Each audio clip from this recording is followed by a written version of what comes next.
What's going to happen to you? Why should I look after the children? Can you please look after the children? Mom, you're not going anywhere. You'll always be here. No, look after my children. That was 1980, in August. I had been away at school after starting Form 1 for 2 terms. When I went home, I found my mom lying on the floor. She was curled like a snake. And I was so scared. And I didn't want to show her that I was scared. I silently knelt down and said, Mom, what can I do for you? Almost inaudibly, she says, can I have a sip of water? A sip of water. I rushed to the shelf, looked, got a glass, and took. I tilted because there was very little water in the tin. I tilted that, got some water, and I had to hold her head a bit so that I could feed her. My mom was dying. My mom was so sick, and I was scared. I didn't want to show her that I was scared. I pretended that I was strong and everything was right. That was the choices. I asked Dad to take Mom to the hospital. But 3 weeks after, she was gone. She never came back home. I'm sure she decided to go. I'm sure she felt it was time for her to go. But now I took that, like looking after your children, I took it really serious. It was like now something I needed to do more than life itself. I was in charge. Within the year, my dad was married again. Married second wife, who came in straight into my mom's bedroom. I was young, guys. I was so young. But things had to be done. My dad needed somebody. But to go into my mother's bedroom, I couldn't forgive this woman. So now it was like tug of war. Every time I would go away, my mother, I'll come back from school after, like boarding school, after a term, I would come back, ask the children how they were being looked after. And she was so rude. She was so abusive. I told myself I'll never ever allow anybody to abuse me. I'll never ever allow anybody to make choices for me. So I quickly thought about getting married. I thought that was the ticket out. Because tell me, in the 70s, in the 80s, we were told that the first certificate you get is getting married. Then you meet somebody you love who loves you, then you are sorted. So after finishing my O-levels, I was ready to get married. I got married, but keep it in mind, it was for the wrong reason. I was selfish. I wanted to look after my siblings. I wanted to be there for my children. And then when this thing didn't work, when my marriage didn't work, I made a decision again. I asked him to divorce me. I had to ask for permission from him to say, can we separate? It was hard, but I had to do it. I had to take the courage to say, this is enough. Nobody told me. My father he used to hear about it. He used to hear that, I've been beaten, I've been abused. But he just would say, stay. When you are done, you can make a decision on your own. And we don't want you to blame us. Otherwise, it will be a lifetime blame game. There are so many of us. We stay in situations which we know that it doesn't work anymore. Things have come to a dead end. But what do? We keep on keeping on. We keep on holding on, hoping and thinking things will change. Sometimes they do. I believe it. Sometimes they do change. But mostly, you suffer more. The other person doesn't suffer because he doesn't realize that he's making you suffer. Or maybe he's happy that you're suffering.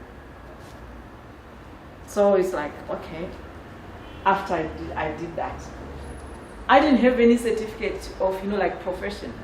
I had a designer certificate, cutting and designing, and my machine. And those were my certificate to freedom. I just thought, if I can just go out, I'll start my own business. I'll live the life, which I'll be able to look after myself. But life was tough. Yes, I did. I opened a shop. I worked in it. People used to come in, they would get whatever they wanted to get, but when it comes to paying, people would used to believe it's better to buy food than pay for a torn trousers which has been repaired. They would just think, okay, what's the purpose of, But I had worked all night. People used to go to Botswana, if you remember, to sell their goods. And I would work the whole night, 2 days on a row, sewing. And people, when they come back, they'll never pay me. I said, what's my plan B? There are always things to do in life. Don't hang up yourself to say there's nothing. I know we are all given this power by God. He gave us that to say, yes, you can do it. Not one other person against the other. Any one of us can live a life of choice if we really want to do it. You can ask my mom. She made a decision to get healed. And she said, I'm not going to sit here and just watch myself dying. Did you, Mom? You did. But it was, even if they had done, your children could have done anything. My doctors would have, if you hadn't made a choice to say, I'm going to live, I'm not going to die, you'll never live. But she said, yes, I want to live. I want to see my grandchildren. I want to see my children growing up, getting married, doing things with me. Look at you now. Walk around with your soldier. That's it. That's how life should be. Make choices.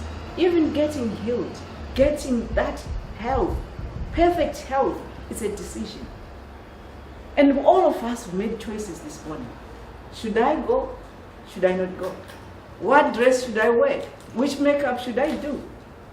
We did, didn't we? Sister Gladys, she traveled all the way from Aylesbury. She decided to say, I'm going. But it was a choice. Nobody forced it. So in life, choices are necessary, and we make them every day.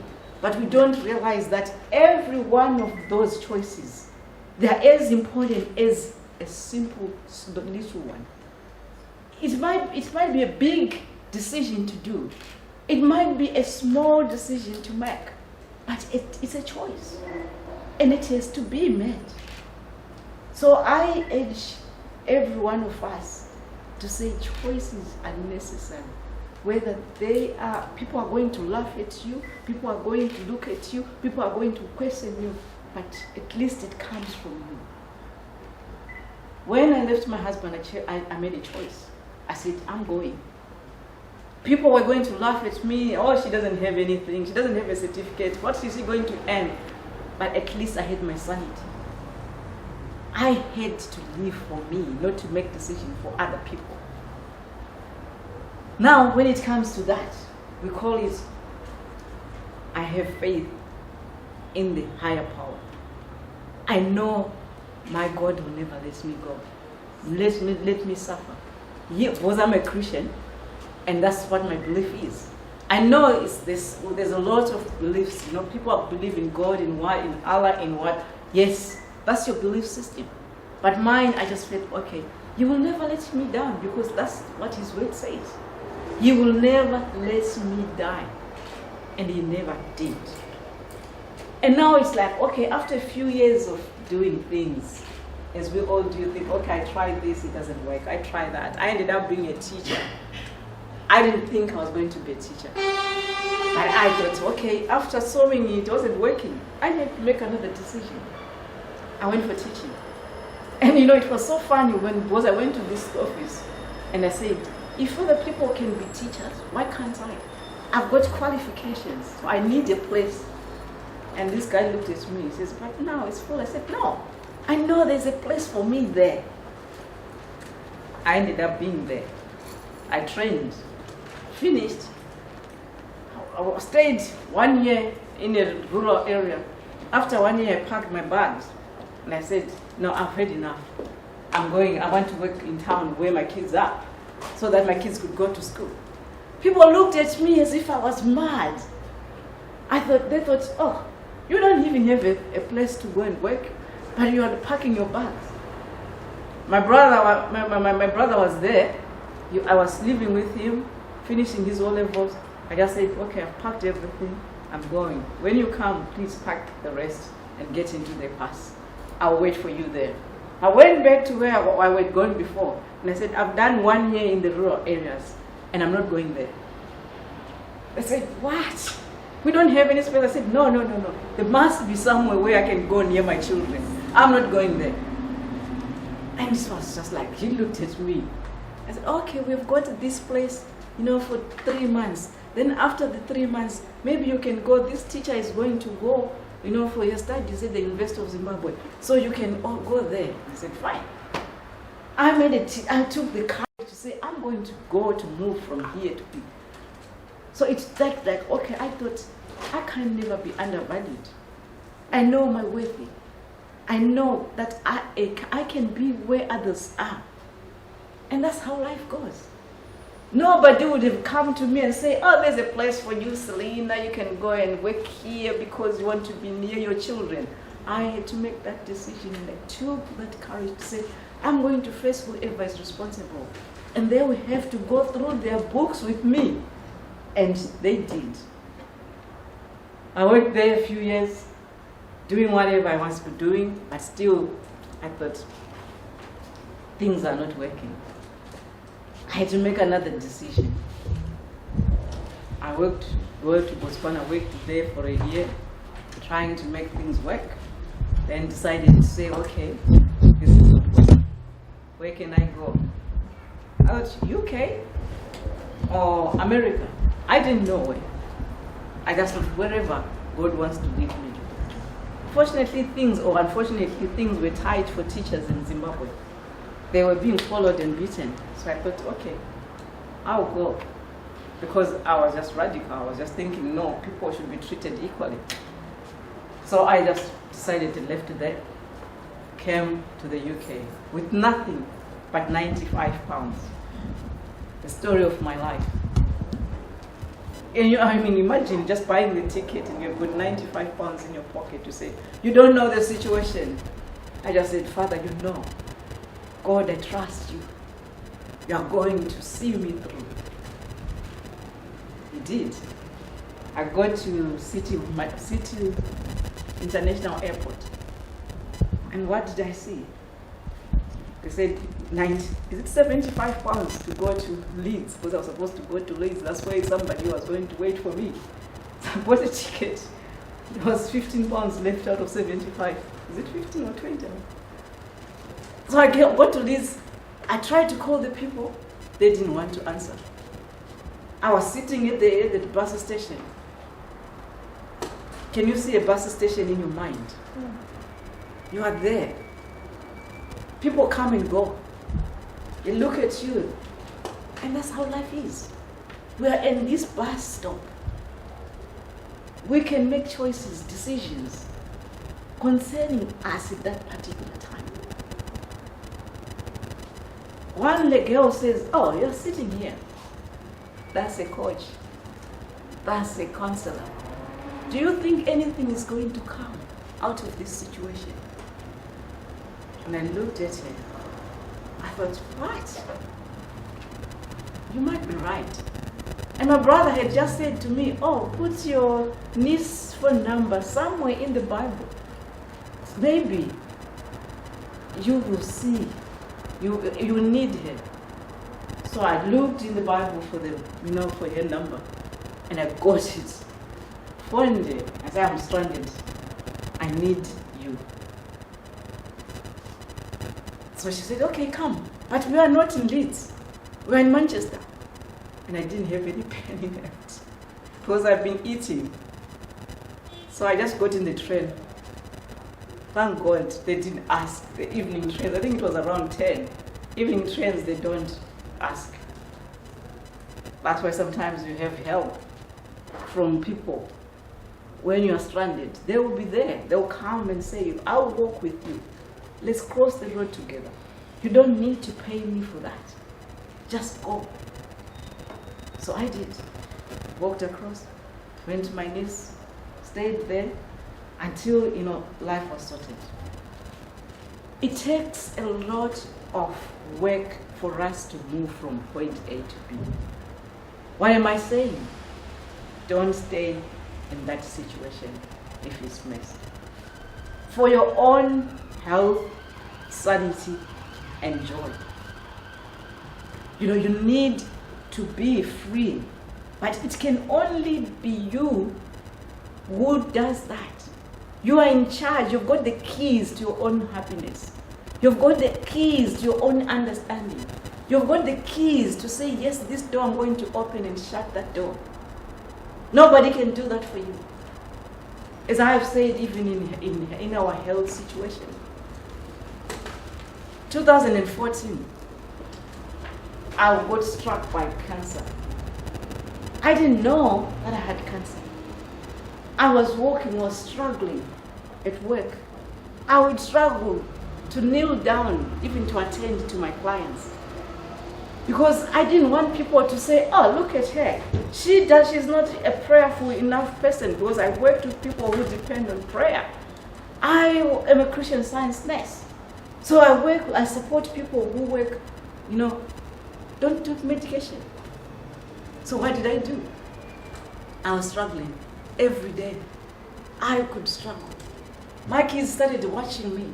They started getting worried. They started saying, they were talking between them. They knew I was so radical in my understanding, in my being as a Christian Scientist. Then one day, they pinned me down. They said, Mom, go up the stairs. And I thought, why should I go up the stairs? It says, Mom, go up the stairs. And I said, these kids, they're silly. Okay, I'll go up the stairs. And they watched me going up. Each step of the way, they were with me. When I was 2 steps to get up, to get to the next level, I couldn't breathe. Then I said, look, if we had told you, Mom, that you were sick, you were not going to believe us. But you look, you can't even breathe.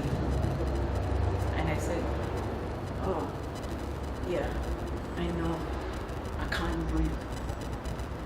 How many of us, we're stuck in situations and people tell us, what are you doing?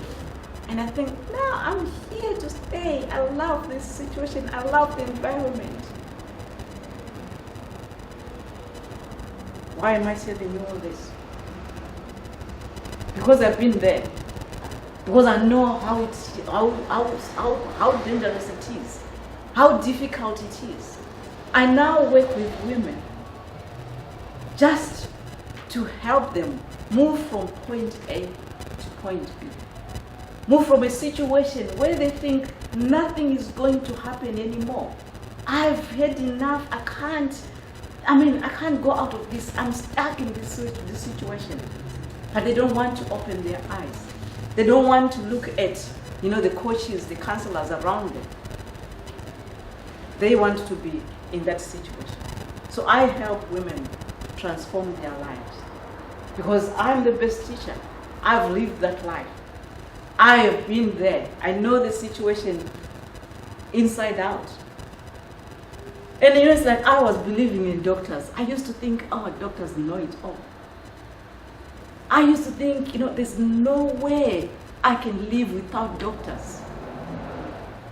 But when it came to going there, the first doctor said, oh, before even looking at me, where do you come from?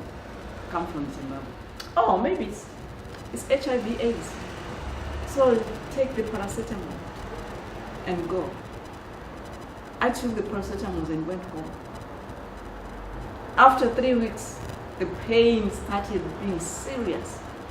You know, in Christian Science, we know that once you look at error and told it fights back. Error fights hard. It will come, you know, the Bible says it's going to take the other 7 and they will come because the house is clear now. We've said, oh, it comes in big time. So I started suffering. I said to my kids, is this what you wanted? Before I wasn't like this. I didn't suffer like this. And then I went to the other doctor. They ended up saying, no, let's go for the scan. Scan, you know, stage 4, Hodgkin's lymphoma. What do I do? I've gone to them now. I've made this decision. I've made a choice. I said, just do what you want with me. I can't depend on, you know, Christian Science anymore. Yes, I believe in God. I know God is going to heal me. But this is too big for me. We have challenges which sometimes turn really hard, even when we think we can do it. When we have people, sometimes we can walk with them, but it will come a time when you think you need more soldiers than one soldier. You need more army, a bigger army than just 100.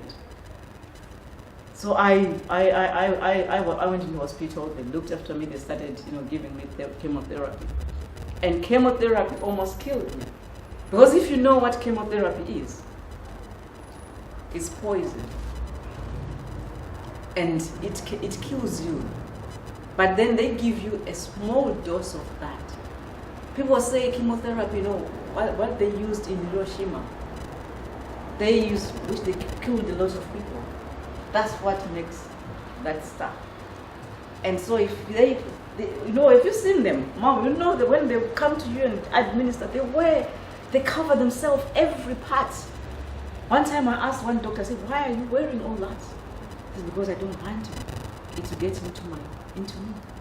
I said, if your wife or your daughter or anybody gets it, or yourself, are you going to have chemotherapy? This doctor says, no, I'll never do that. They know. And so from that day I said, okay, fine, I'm going to take a decision. Thank you for helping me. Because I had ulcers in my mouth, I had, you know, pain in my chest, I couldn't swallow my own saliva. It was tough. But God was with me. He just said, okay, stay there. I stayed in there. I was wearing pads. I had a commode pan by the side bed. I couldn't, feed myself. I couldn't dress myself.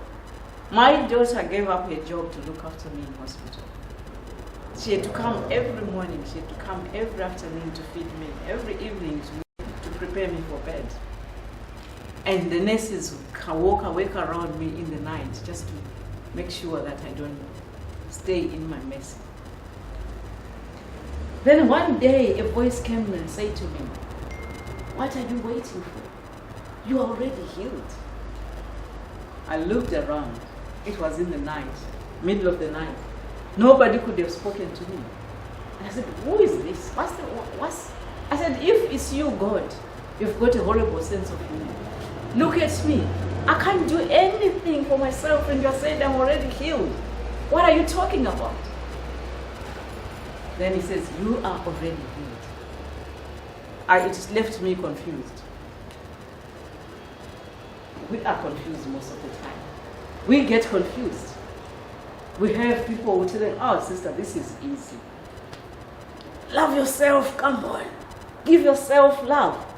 And he said, No, Selina is unlovable. Nobody cares. But no, love yourself. No, I can't love myself. It's just a tug of war within yourself.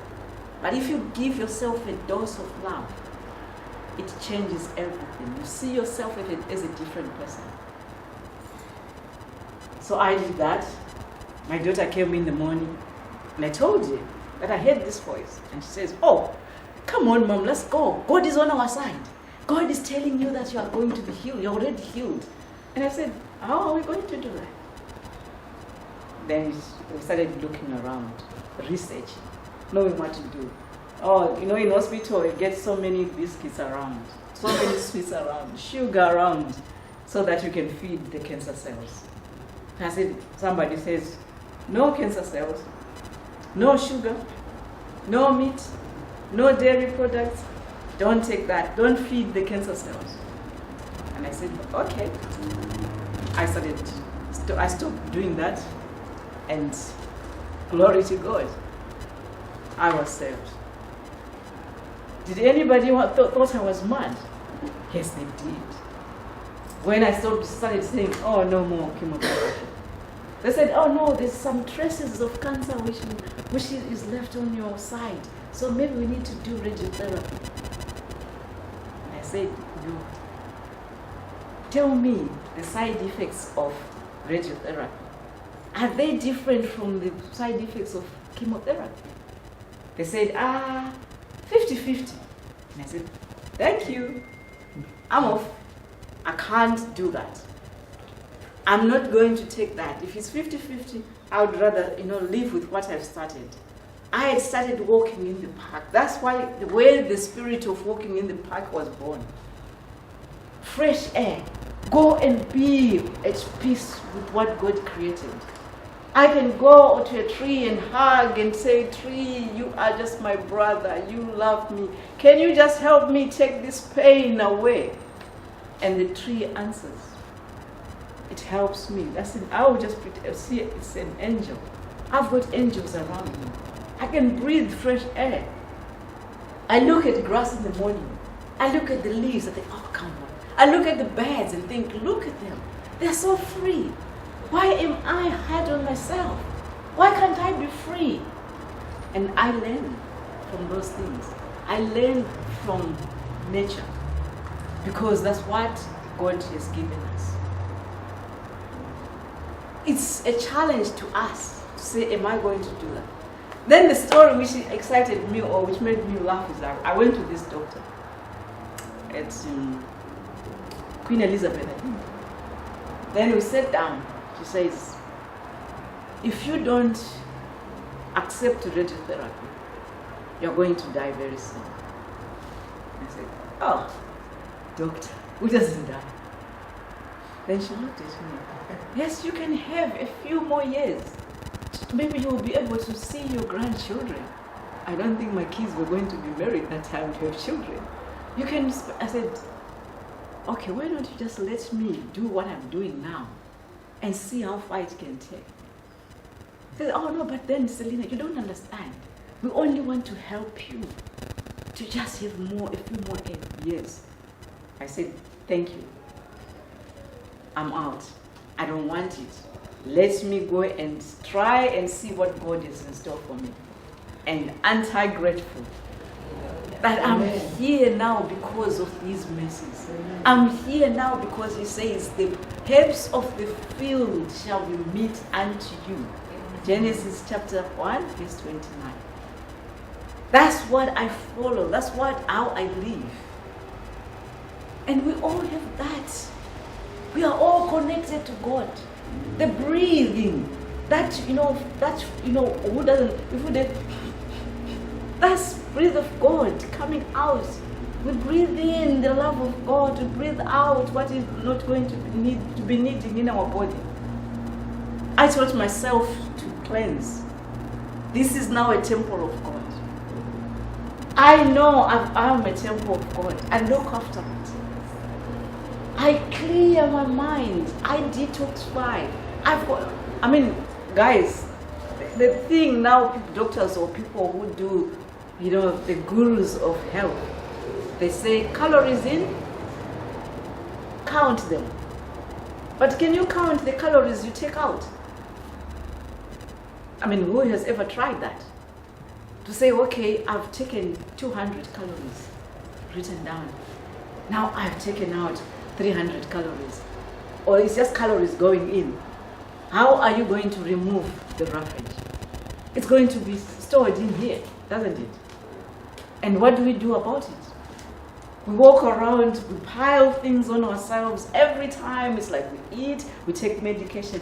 If you take a pill today, you know those pills, put it in water, and you tell me if everything is going to dissolve.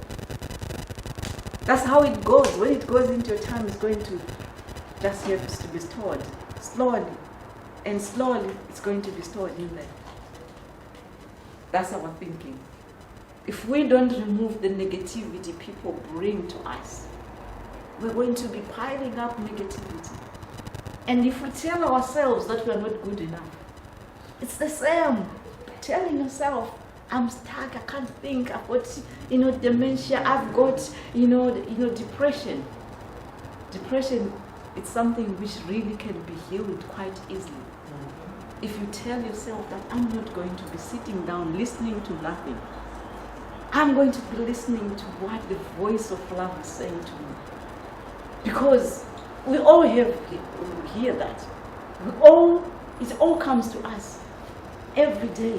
When the sun comes, God is saying, I love you every day. When it goes down, the Lord is saying, come on, rest. I love you. But we don't want that. Sometimes, I'm also guilty. Sometimes I stay until, 1 o'clock. When I'm supposed to rest this body, because God says it shall be time to rest. Because I have to do this, I have to do that, I have to do that. I am so busy in my mind. I know we all are. But let's love each other. This temple.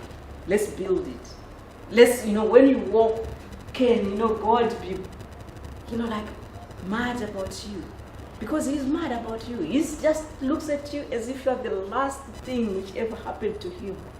The love of his life, the apple of his eye. He loves you. Why don't you give yourself permission to say, I love myself? Look at yourself in the mirror and say, come on, God. This is the masterpiece. You made me, beautiful. I am fearfully and wonderfully created. We are. If we are, we need to take each step towards the goodness of the Lord, towards healthy. Because if you are not healthy, it's pointless. You can have £1 million, $1 million, whatever, 10 million, 10 billion. But if your health is not good, you don't enjoy it. If you look after your health, you are really rest assured you will enjoy your wealth. So my motto is, my health is my wealth. If I am healthy, I'm very well. I'm the richest person on the planet. Because you have got your money, you're not well. You're not enjoying it. People will come and take, they go. They take, they go. They go and enjoy your money, and you're still struggling, sleeping. Every day you look at people, oh, she's so rough.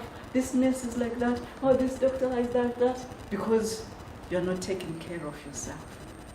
You were given a garden to feed, to water. What are you giving to that garden? What are you doing about it?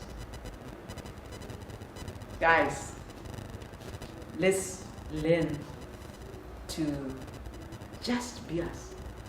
To love that person called Gladys. I will do it. I will love myself. It's only me. It's a lie to say, I can do this for you, I will do this. That's a lie if you don't give them permission. If you don't give yourself permission to accept that healing, you will be doomed for life. Because all you do is now looking at this person, this nurse came, oh, look at her, oh, I don't like her. You're not, don't worry about people. They are in their own journey. When their station comes, they will get off the train and you continue with your own journey. God is love and you are love. We intertwine each other. We interlock, interlace. I am one, child who is so happy to be a child forever. Because I'll always be a child before God. I run with my grandchildren like I'm a child. I roll on the floor like a child. I kneel down like a baby because I am a baby. My God is saying, yes, my child, I love you. And I'm not, whether you're a Christian or not, this is the Creator. He loves you unconditionally. So what I do help people with is also detoxifying, looking after this temple. You need to look after it, and that's I walk, the over 50s. There were those who feel, oh, I'm really tired. Life has been working so hard on me. Instead of you working hard on life, life has been working hard on you. So I can't go anymore. I know you can do it. I was there. I thought I had reached the end of life. But the Creator said, no, my child, you still have got time. You still have got lives to touch. You still have got things to do. And I want you to do that. Why do I do this? Because I love humanity. Because I love to see every one of us happy and enjoying life in health and in wealth. I don't know if you've got any questions. I can answer any questions you've got any.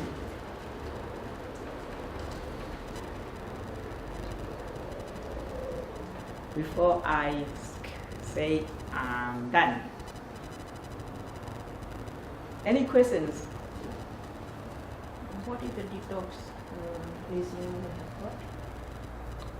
I used detox is just cleansing. But I drink every morning when I wake up, I drink lemon water, warm lemon water. And when I go to bed, I try to drink a glass of lemon water because it helps as well. But I also use a product by Super Life, which is very gentle on cleansing. And that really helped me because I used to think, there's nothing, I don't have any dirt. But the first day I used it, I think the things which were in my body centuries ago, they came out. Because that's when I learned that the food we eat, it's not all that comes out. And that one which stays inside, it sticks, yes. That's why sometimes it's advisable when you drink water after food, drink warm water. Because we cook with so much cooking oil. If we drink cold water, it's going to clog, stick, and the food will be stuck in there. Now for it to come independently, it can't. But if you drink water, it always melts the oil. It doesn't really make it coagulate. So it is well. Suppose somebody starts in the mid-age and they will detox and everything, so they will lose skin, they have a loose skin. You lose weight or skin. The weight, they will lose weight and then it's like a lose. I never did that. I was big. I remember I was big. I had a big tummy. But I see people have a loose tummy, like a hanging. This part is hanging. If you lose. Yeah, because they don't exercise. You can't just detoxify. You need to exercise. You need to walk. You need to sweat. Because that helps as well. As if we decide to say, okay, I'm going to just sit and detox and sit, and it's not going to work. Does that answer you? Okay. Pastor, do you have anything? Yeah, I enjoy what you Mom? I have a question. Yes. But the demon that you say There? a person should take in the morning and in the evening. Is it every day? I can't do without it now. Eh? Apparently, I have to take it every day now. Half of the lemon. Half of the lemon. Yeah, just squeeze. Oh. So, it's like sometimes a tablespoon of juice, and I put it in my mug and then drink. So, She has been taking, the way she does it is squeeze one in the flask and put warm water. Since after her diagnosis of cancer stage 4, she, remember you came, so she doesn't take cold water. good. So she always takes warm water, and the lemon is always in her water. So I think that's why she's trying to find out whether is it good for her to continue like that every day. It's good. You can even put like the, what do you call it? Flask. No, I mean the lemon, the apples, the, what do you call it? Ginger, Mint. some mint, and then what's that thing we put in salads? What do you call it? Cucumber. You can put cucumber as well, because cucumber has got so many healing effects, and also it helps to detoxify. You can put that in. Or when you do also like smoothies, don't stop doing them. In the smoothie, I put the lemon also whole with skin. Yeah, It's good. Taste is good. yeah, it does. Yeah. And spinach, some ginger, some apples, grapes, what do you call it? Strawberries, blueberries. Because the berries are good because of their small, tiny seeds. They help as well to push the lemon things down. I mean the stuff which is stuck on the walls of the stomach. So it's what is in there, if you see a big tummy, what is in there? It's just food. It's not a lot of flesh or fat. Some is fat, but mostly it's just food, which is. I listened somewhere. They said in the program, people they carry their sweat in the body. They do. Carry your sewage in your body. So I'm just saying, let's help each other to remove that sewage, because you don't want to have that around you. If we can just do that, I'm sure we will have a healthy life. How often do you do that though? The flushing. With using the Supernatural. super light? No, it's like I used to do it every other day when I started, but now I do it every fortnight. Every fortnight? Yes, because I don't eat the garbage anymore. I don't eat the fries. I don't use a lot of cooking oil. I now cook my own food, so I know what goes in it. But before when I started doing it, I was trying to remove all the stuff which had been, or which I have been storing in there. Right. I'm taking my own food now. This is a new thing I changed.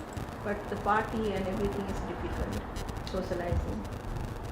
Yeah, but it's like you have to look for, because the sunflower, the vegetable oil, it's not really pure vegetable oil. So if you try, it's at least it's plant-based, but look for something which is better. What oil do you use? Yeah, I use coconut. Oh, okay. I use coconut. Stir fry. You can use coconut oil. But the coconut you can't warm. It can give you some bad effect. I mean, it depends how much you use. I don't use a lot of it. And there's so much of olive oil. Yeah, but olive oil, if you use the one which is not extra, if you use extra, it's also becomes dangerous. Extra is good for salads. You can't cook with extra virgin. No. I've got an ebook which I'm going to give you all of you who came. So if you give me your email addresses, I'll email them to you, because it's about detoxification. Because it's like it helps you even clear your mind. So much clutter we have. We have so much clutter, and that's unnecessary. You know, it's like it weighs you so heavy, and it ends up affecting the whole body. Even if it's just there, it goes there, it goes there. The legs, they start, you know. So let's just look after this beautiful, you know, temple God gave us to enjoy this beautiful earth and help each other, walk with each other in love. Thank you. Thank you. Yeah, I think we. What's the time? So I mean, we can have, because we brought some sandwiches and some tea. Then after that, we can go to, maybe we can have 20 minutes.